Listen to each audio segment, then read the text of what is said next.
ఈరోజు బడ్జెట్ గురించి నాకు తెలిసిన కొన్ని విషయాలు మీతో షేర్ చేసుకోవాలనుకుంటున్నాను. యాక్చువల్గా నేను కూడా సోషల్ బ్యాక్గ్రౌండ్ కాదు, సైన్స్ బ్యాక్గ్రౌండ్.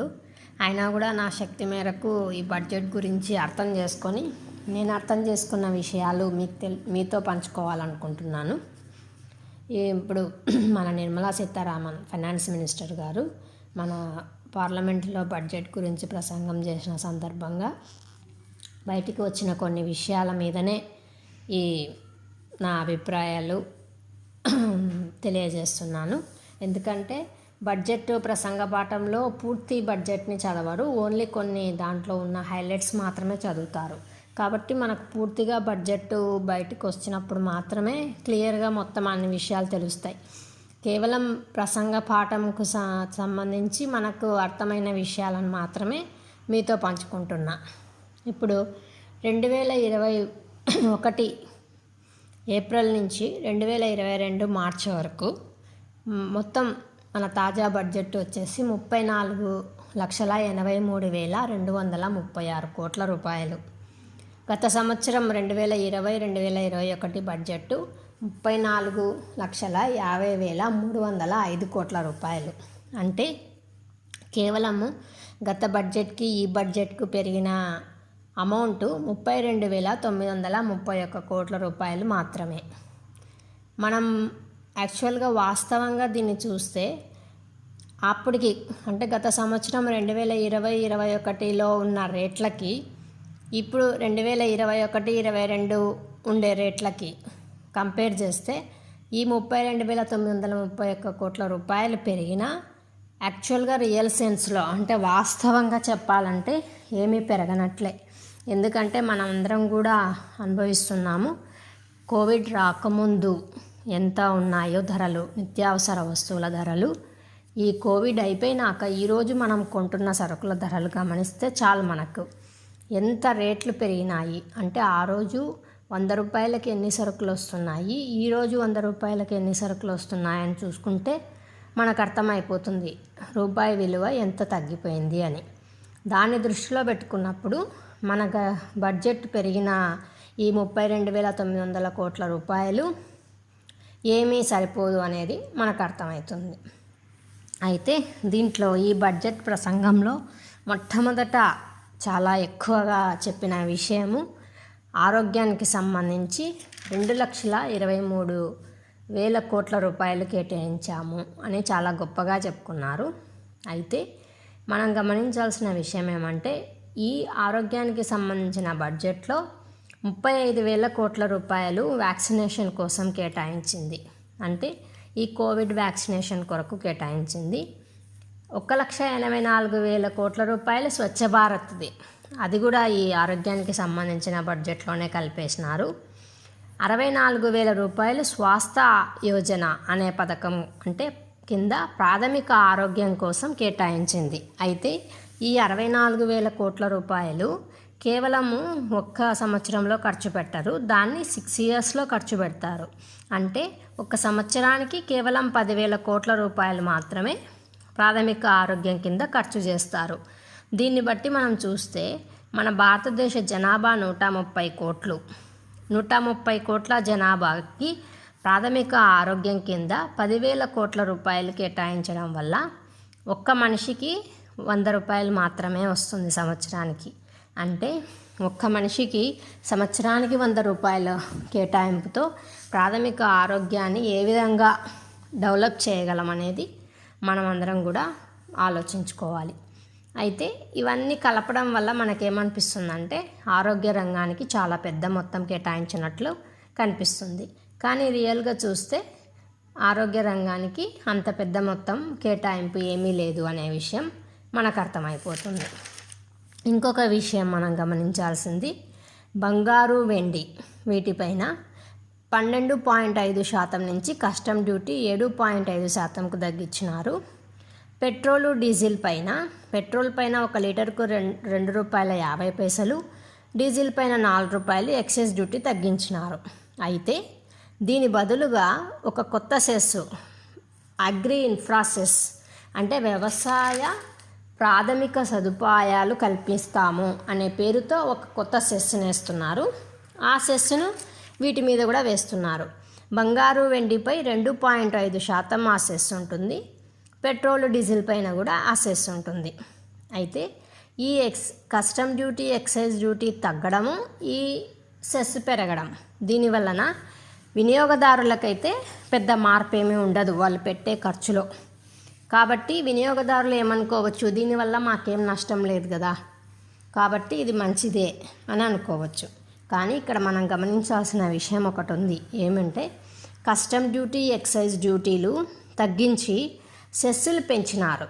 అంటే మనం ఒక్కసారి మన రాజ్యాంగంలో ఆర్టికల్ 270 గమనిస్తే ఇక్కడ కేంద్రాలు, రాష్ట్రాలు పంచుకోవలసిన పన్నుల జాబితా ఉంటుంది. ఇక్కడ ఈ పన్నుల జాబితాలో సెస్సులు ఉండవు.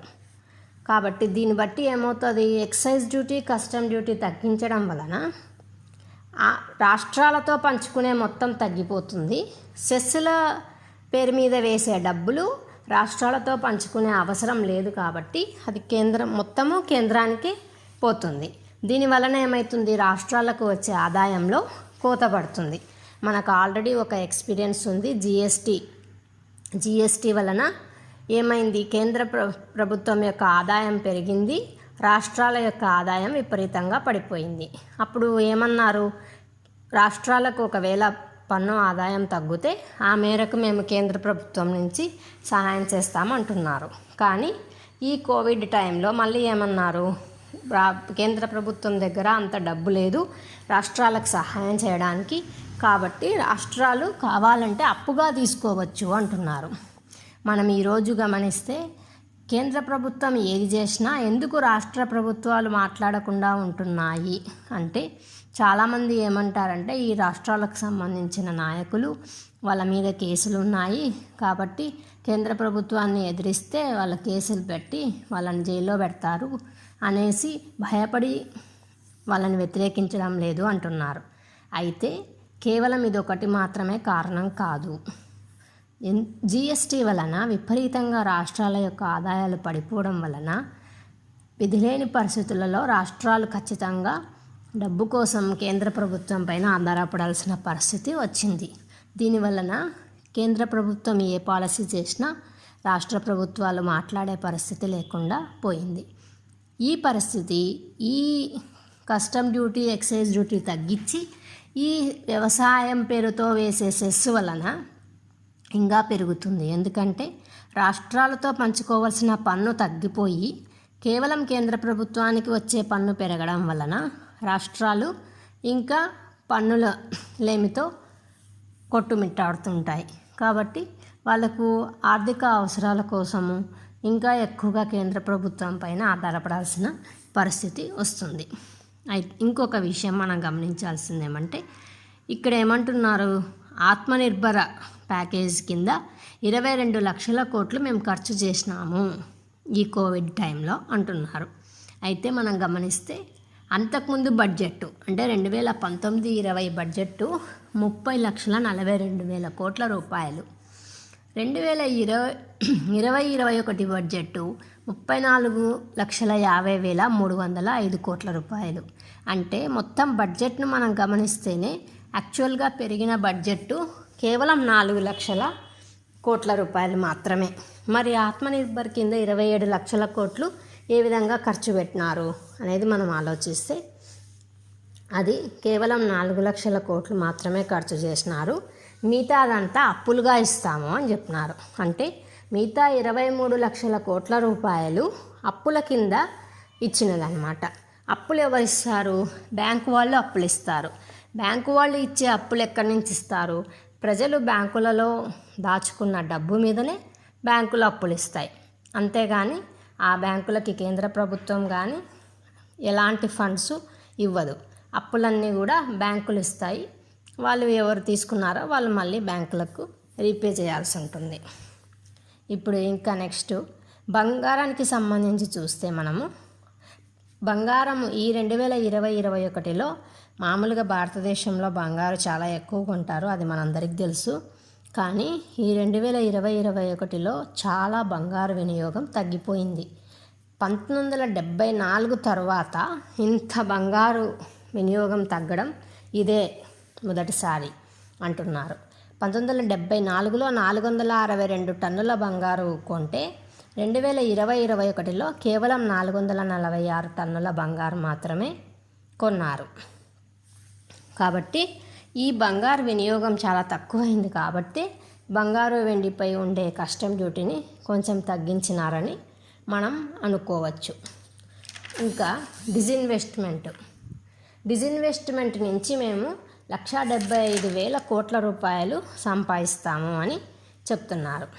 డిజిన్వెస్ట్మెంట్ వల్ల ఇంత డబ్బులు యాక్చువల్గా మనం గమనిస్తే లాస్ట్ ఇయర్ డిజిన్వెస్ట్మెంట్ వలన 2,10,000 కోట్ల రూపాయలు మేము సంపాదిస్తామని చెప్పినారు. కానీ యాక్చువల్గా వాస్తవంగా సంపాదించింది కేవలం 20,000 కోట్ల రూపాయలు మాత్రమే.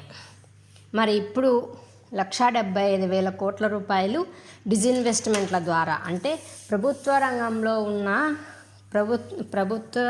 ఉన్న ప్రభుత్వం యొక్క పెట్టుబడులను ఉపసంహరించుకోవడం ద్వారా మేము సంపాదిస్తాము అని చెప్తున్నారు.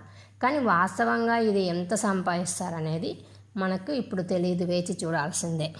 అయితే ఎంత సంపాదించినా ఈ డిజిన్వెస్ట్మెంట్ అనేది అసలు ఎందుకు జరుగుతుంది? ఎల్ఐసి మనం గమనిస్తే ఎల్ఐసిలో ఎఫ్డిఐ ఫారిన్ డైరెక్ట్ ఇన్వెస్ట్మెంట్ పెంచుతాము, 2 పబ్లిక్ సెక్టార్ బ్యాంకులు, 1 జనరల్ ఇన్సూరెన్స్ కంపెనీ ప్రైవేటైజ్ చేస్తాము అని చెప్తున్నారు. ఎల్ఐసి గురించి ఫస్ట్ మనం మాట్లాడుకుంటే ఎల్ఐసిలో ప్రభుత్వం పెట్టిన పెట్టుబడి కేవలం 100 కోట్ల రూపాయలు. కానీ ఇప్పటికే ఎల్ఐసి లక్షల కోట్ల రూపాయలు ప్రభుత్వానికి ఇస్తుంది. అంతేకాకుండా ప్రపంచంలోనే ఎక్కువ క్లెయిమ్స్ సెటిల్ చేసిన ఘనత మన ఇండియన్ ఎల్ఐసి వాళ్ళకు ఉంది. అంతేకాదు ఐటీ అత్యధికమైన ఇన్కమ్ ట్యాక్స్ పే చేస్తుండేది ఎల్ఐసి. మరి ప్రభుత్వానికి ఇంత లాభము వస్తున్న ఎల్ఐసిలో డిజిన్వెస్ట్మెంట్ ఎందుకు ఫారిన్ డైరెక్ట్ ఇన్వెస్ట్మెంట్ని 49 నుంచి 74%కు పెంచుతున్నారు? ఒకవైపు మనం ఆత్మనిర్భరత అని చెప్తున్నాం, ఒకవైపు ఏమో మన భారత ప్రభుత్వానికి సంబంధించిన ఎల్ఐసిలో 49% నుంచి 74%కి ఫారిన్ డైరెక్ట్ ఇన్వెస్ట్మెంట్ని పెంచుతున్నాం. మరి ఏ విధంగా దీన్ని అర్థం చేసుకోవాలి? ఇక పబ్లిక్ సెక్టార్ బ్యాంక్స్ 2టిని ప్రైవేటైజ్ చేస్తామని చెప్తున్నారు. వాటి పేర్లు కూడా అనౌన్స్ చేయడం లేదు, ఊరికే 2 బ్యాంకులు ప్రైవేటైజ్ చేస్తామంటున్నారు. ఇక బ్యాంకులకు సంబంధించి వస్తే మనకు తెలుసు ఆల్రెడీ మెర్జర్స్ జరిగిపోయి చాలా బ్యాంకులు మూతపడినాయి. దాని వలన ఎంతోమంది ఉపాధి కోల్పోతున్నారు, చాలామంది విఆర్ఎస్లో వెళ్ళిపోతున్నారు. కానీ కొత్త వాళ్ళు ఎవరిని రిక్రూట్మెంట్ చేసుకోరు, ఎందుకంటే బ్యాంకులు కొన్ని మూతపడుతున్నాయి. దీనివల్ల ఎంప్లాయ్మెంట్ జనరేషన్ అనేది చాలా దెబ్బతింటుంది. మర్జర్స్ వల్లనే ఇంత ప్రాబ్లం అవుతున్నప్పుడు ఇక బ్యాంకులు ప్రైవేటైజ్ చేయడం వల్ల ఎంప్లాయ్మెంట్ ఏ విధంగా తగ్గిపోతుందో మనం అందరం కూడా ఒకసారి ఆలోచించాలి. ఇంకా హెచ్పిసిఎల్ వాటిని కూడా ప్రైవేటైజ్ చేస్తామంటున్నారు. విశాఖ స్టీల్ ప్లాంట్ కూడా ప్రైవేట్ వాళ్ళకి అప్పగిస్తామంటున్నారు. విశాఖ స్టీల్ ప్లాంట్ గురించి ఇక్కడ మనం ఒక నిమిషం మాట్లాడుకోవాలి. విశాఖ ఉక్కు ఆంధ్రుల హక్కు అనే పేరుతో ఎంత ఉద్యమం జరిగిందో, దానికోసం ఎంతమంది ప్రాణత్యాగాలు చేసినారో మనకు తెలుసు. ఎందుకు విశాఖ స్టీల్ ప్లాంట్కి ఎందుకు ఈ విధంగా పరిస్థితి వచ్చింది? విశాఖ స్టీల్ ప్లాంట్కు సొంతంగా గనులు కేటాయించకుండా అది నష్టంలో పోవడానికి కారణం ఎవరు అని మనం ఆలోచించాలి. ఈరోజు విశాఖ స్టీల్ ప్లాంట్ గురించి మనం ఆలోచిస్తే దానికి 22,000 ఎకరాల భూమి గాజువాక ఏరియాలో ఉంది. మనకు తెలుసు విశాఖపట్నం గాజువాక ఏరియా అంటే చాలా కాస్ట్లీ ఏరియా. అక్కడ అంటే దాదాపు 44,000 కోట్ల రూపాయలు విలువ ఉండే భూములు విశాఖ స్టీల్ ప్లాంట్కు ఉన్నాయి. మరి ఈ విశాఖ స్టీల్ ప్లాంట్ను అమ్మేస్తే ఈ భూములన్నీ వారికే కదా పోయేది. అప్పుడు వాళ్ళు ప్లాంట్ని అసలు రన్ చేస్తారా, చెయ్యరా? కేవలం ఈ భూములు మాత్రమే తీసుకొని తర్వాత దాన్ని రియల్ ఎస్టేట్లో మార్చే అవకాశం కూడా ఉంటుంది. ఎందుకంటే ఒకసారి మనము అమ్మేసినాక దాని గురించి మాట్లాడడానికి మనకి ఎలాంటి హక్కు ఉండదు. ఇంకా నెక్స్ట్ అర్బన్ ట్రాన్స్పోర్ట్ కోసం 18,000 కోట్ల రూపాయలు కేటాయించాము అని చెప్పారు. అయితే ఈ 18,000 కోట్ల రూపాయలు దేనికోసం కేటాయించినారు? ఆర్టీసీకి ఇవ్వడం కోసం మాత్రం కాదు. ఈ డబ్బులతో 20,000 ప్రైవేట్ బస్సులని డెవలప్ చేస్తాము అంటున్నారు. ప్రైవేట్ బస్సులను డెవలప్ చేయడం ఏమిటి? అదే ప్రభుత్వ రంగంలో బస్సులను కొనడం వల్ల ఎక్కువ ఎంప్లాయ్మెంట్ జనరేషన్ అవుతుంది, ఎక్కువ మంది ఉపాధి పొందుతారు, అంతేకాకుండా ఛార్జెస్ కూడా తక్కువ ఉంటాయి. కానీ వీళ్ళేమో 20,000 ప్రైవేట్ బస్సులను డెవలప్ చేస్తామంటున్నారు. ఇది సిటీ ట్రాన్స్పోర్ట్లో మనకు తెలుసు విపరీతంగా పెట్రోల్ కానీ డీజిల్ కానీ ఎక్కువ మైలేజ్ రాదు. దానివల్ల ఏమవుతుంది? ఛార్జీలు విపరీతంగా పెంచాల్సి వస్తుంది. అంటే ఇక త్వరలో మనము సిటీ బస్సులు కూడా ఛార్జీలు విపరీతంగా పెరగడం మనం చూడబోతున్నాం. ఇంకా నెక్స్ట్ మనం ఇంకొక విషయం గమనిస్తే, మనం ప్రతిసారి బడ్జెట్ వచ్చినప్పుడు చాలామంది ఉద్యోగస్తులు ఐటీ రిలీఫ్ గురించి ఎదురు చూస్తూ ఉంటారు. ఇన్కమ్ ట్యాక్స్ రిలీఫ్ ఏమైనా దొరుకుతుందా అని. ముఖ్యంగా ఈ కోవిడ్ టైంలో దాదాపు 2 కోట్ల మంది పీఎఫ్ డబ్బులు విత్డ్రా చేసుకున్నారు. ఉద్యోగాలు చేసే వాళ్ళ పరిస్థితే ఇంత ఘోరంగా ఉంటే ఇంకా ఎలాంటి ఉద్యోగాలు లేకుండా చిన్న చిన్న వ్యాపారాలు, కూలీ పనులు చేసుకునే వాళ్ళ పరిస్థితి ఎట్లా ఉంటుందో మనం ఊహించుకోవచ్చు. మరి ఈ బడ్జెట్లో ఇన్కమ్ ట్యాక్స్ రిలీఫ్కి సంబంధించిన మాటనే లేదు. వాళ్ళకి ఏమాత్రము రిలీఫ్ మనకు ఈ బడ్జెట్లో కనిపించడం లేదు. ఇన్కమ్ ట్యాక్స్ రిలీఫ్ ఇవ్వడం వల్ల ఏమిటి లాభము అంటే, ఆల్రెడీ ఇప్పుడు మన కరోనా వలన మన ఎంఎస్ఎంఈ సెక్టారు చాలా ఇబ్బందుల్లో ఉంది. ఇన్కమ్ ట్యాక్స్ రిలీఫ్ ఇవ్వడం వలన ఏమవుతుంది? ఒక ఉద్యోగికి ఇన్కమ్ ట్యాక్స్ రిలీఫ్ ఇస్తే ఆ ఉద్యోగి ఆ డబ్బుల్నేమి వేరే ఏదో ఒక దానికి వేరే దానికి వాడతాడు. అంటే ఆ డబ్బులు తిరిగి మార్కెట్లోకే పోతాయి. దాంతో ఆయన ఏవో ఒక సేవలు కొంటాడు, లేదా ఏదో ఒక వస్తువులు కొంటాడు. అంటే ఈ మార్కెట్లోకే తిరిగి ఆ డబ్బులు ప్రవేశిస్తాయి. దానివల్ల కనీసం కొంతన్నా డెవలప్మెంట్ జరుగుతుంది. అంటే యాక్చువల్గా క్యాపిటలిస్ట్ సిస్టమ్ రన్ కావాలన్నా కూడా వాళ్ళ సరుకులు కానీ వస్తువులు కానీ కొనేవాళ్ళు ఉంటేనే రన్ అవుతుంది. అట్లా లేనప్పుడు ఆ సిస్టమ్ ఆగిపోతుంది. కనీసం దాన్ని రన్ చేయడానికి కూడా ప్రజల చేతిలో డబ్బులు ఉండాలి. ఇన్కమ్ ట్యాక్స్ రిలీఫ్ ఇవ్వడం వల్ల కనీసం ఉద్యోగస్తులకు అయినా కొంత డబ్బు వాళ్ళ చేతిలో ఉంటే వాళ్ళు ఏదో ఒకటి కొనగలుగుతారు. కానీ ఈ దాంట్లో ఆ అవకాశం కూడా లేకుండా చేశారు. ఇంకా నెక్స్ట్ మనం గమనిస్తే, ముఖ్యంగా తమిళనాడు, బెంగాలు, కేరళ, అస్సాం ఈ 4 రాష్ట్రాలలో రోడ్డు మార్గాలు డెవలప్ చేయడానికి తమిళనాడుకు 1.03 లక్షల కోట్లు, కేరళకి 65,000 కోట్లు, ముంబై కన్యాకుమారి కారిడార్తో సహా బెంగాల్కి 25,000 కోట్లు, అస్సాంకి 19,000 కోట్లు కేటాయించినారు. అయితే కేవలము భారతదేశంలో ఇన్ని రాష్ట్రాలు ఉంటే కేవలం ఈ 4 రాష్ట్రాల మీదనే ఎందుకు ఇంత ప్రేమ అంటే, మనం గమనించాల్సింది ఈ 4 రాష్ట్రాల్లో త్వరలో ఎన్నికలు జరగబోతున్నాయి. అయితే ఈ అమౌంట్ కూడా ఇవి కూడా కేవలం కేటాయింపులు మాత్రమే. వాటిని ఇప్పుడే అలొకేట్ చేయరు. ఎందుకంటే ఒక రోడ్డు వేయాలంటే మనకు తెలుసు దానికి చాలా పెద్ద ప్రాసెస్ ఉంటుంది. సో అదంతా జరిగి దానికి రియల్గా కాంట్రాక్ట్స్ అన్నీ వచ్చి దానికి రియల్గా డబ్బులు కేటాయించేటప్పటికి ఎన్నో సంవత్సరాలు పడుతుంది. కానీ మరి ఎందుకు ఇప్పుడే ఈ బడ్జెట్లో దీన్ని ఇంత హైలైట్గా చెప్తున్నారంటే, ఈ 4 రాష్ట్రాలలో ఎన్నికలు రాబోతున్నాయి కాబట్టి దీన్ని ఒక ఎన్నికల దానికి అజెండాగా వాడుకొని అక్కడ వాళ్ళ ప్రచారంలో కూడా యూజ్ చేసుకోవచ్చు కాబట్టి అని మనకు ఈజీగా అర్థమవుతుంది. ఇంకా మనము గమనించాల్సింది ఏమంటే, ఈ కోవిడ్ వలన విపరీతంగా భారతదేశంలో అన్ఎంప్లాయ్మెంట్ పెరిగిపోయింది. నిరుద్యోగం అనేది చాలా చాలా పెరిగిపోయింది. మరి నిరుద్యోగాన్ని తగ్గించడానికి ఏమైనా ఎంప్లాయ్మెంట్ జనరేషన్ స్కీమ్స్ ఏమన్నా దీంట్లో ఉన్నాయా? అర్బన్కి సంబంధించి కానీ రూరల్కి సంబంధించి కానీ ఏమన్నా ఎంప్లాయ్మెంట్ జనరేషన్ ప్రోగ్రామ్స్ ఉన్నాయా అని మనం గమనిస్తే మనకైతే అలాంటివేవి కనిపించడం లేదు. ఈ కరోనా వల్ల అసలు అన్ని దేశాలు లాస్ట్కు భూతల స్వర్గంగా మనం భావించే అమెరికాలో కూడా చాలా ఆర్థిక పరమైన నష్టం జరిగింది. ఇప్పుడు మనం గమనిస్తే యుఎస్ఏలో బైడెనే డైరెక్ట్గా ప్రతి ఒక్కరికి $2,000 క్యాష్ ఇచ్చినాడు. ఎందుకు అంటే ఈ కరోనా వల్ల వచ్చిన ఆర్థిక ఇబ్బందులని ఎదుర్కోవడానికి. కానీ ఇంత పేదరికం ఉన్న భారతదేశంలో మాత్రము కనీసం ₹1 కూడా డైరెక్ట్గా ప్రజల చేతుల్లోకి ఇవ్వడం లేదు. తర్వాత ఇంకొక విషయం మనం గమనించాల్సింది 2014 నుండి ఇప్పటి వరకు గమనిస్తే పెట్రోల్ మీద పెరిగిన పన్ను 350% పన్ను పెరిగింది. డీజిల్ మీద 893% పెరిగింది. అంటే పెట్రోలు డీజిల్ అనేవి మన భారతదేశంలో ఎంత కాస్ట్లీ అయిపోయినాయి అనేది మనం గమనించుకోవాలి. దాదాపు ప్రపంచంలోనే అసలు ఇంత పెట్రోలు డీజిల్ రేట్లు లేవనేది మనం గమనిస్తే మనకు అర్థమవుతుంది.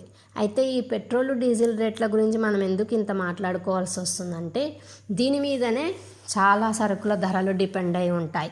మనకు వచ్చే సరుకులన్నీ కూడా నిత్యావసర సరుకులు కానీ కూరగాయలు కానీ ఏవైనా కానీ లారీలోనో దాంట్లోనో ట్రాన్స్పోర్ట్లో రావాల్సిందే. సో వాటికి సంబంధించి పెట్రోల్ కానీ డీజిల్ కానీ ఏదో ఒకటి వాడాల్సిందే. సో పెట్రోల్ కానీ డీజిల్ కానీ రేటు పెరిగిందనుకోండి, అప్పుడు ఆటోమేటిక్గా నిత్యావసర వస్తువుల సరుకుల ధరలు పెరగడం అనేది అనివార్యం. అందుకోసమే మనము పెట్రోల్ డీజిల్ ధరల గురించి ఇంత మాట్లాడుకోవాల్సి వస్తుంది. ఈరోజు ఇంతవరకు నాకు తెలిసిన కొన్ని విషయాలని మీతో పంచుకున్నాను. మీరు కూడా మీకు తెలిసిన విషయాలను పంచుకుంటారని ఆశిస్తూ ఈ అవకాశం ఇచ్చిన మీ అందరికీ ధన్యవాదాలు.